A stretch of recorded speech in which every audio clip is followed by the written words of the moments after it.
Hi guys, meron tayong vitamins na pampalakas ng resistensya dito from USA.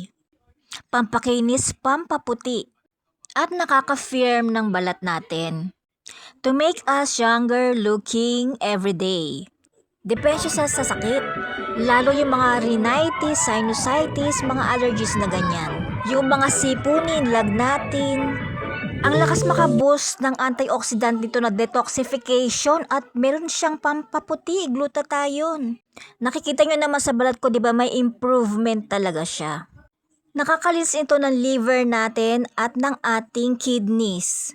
Dahil sa sangkap nitong N-acetylcysteine. Maganda ring gamot sa baga. Nagpapalakas ng ating baga, lungs. Lalong maganda sa ating brain health.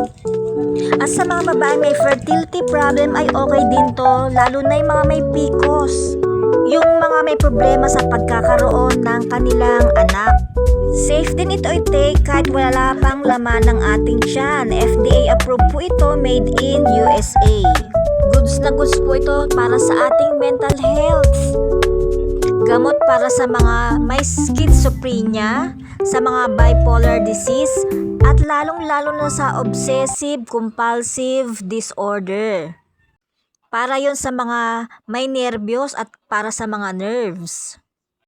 Lalo na sa mga babaeng mahilig mag-overthinking, mga misis, bagay to sa ating lahat. Nakakabawas din ito sa mga gambling addiction, sa mga alcoholic addiction, mahilig mag-inom, magsugal. Kasi yung NAC na sangkap niya ay nakakabawas ng ganong disorder. Nakakabawas ng gana sa nicotine, sa paninigarilyo, sa mga soft drinks, nakakabawas ng gana to. Lalo na yung sa mga mahilig magkagat ng kuko, nail biting, nakakawala din ng nail biting ito, yung syndrome ng nail biting. Nakakawalan din ng gana sa pagsusugal kasi disorder po yun, parang nagkakaroon sila ng obsessive compulsive disorder. Lalong nakakawala din ng gana ng paninigarilyo.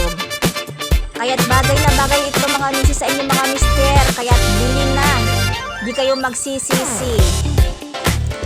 Here is my yellow basket.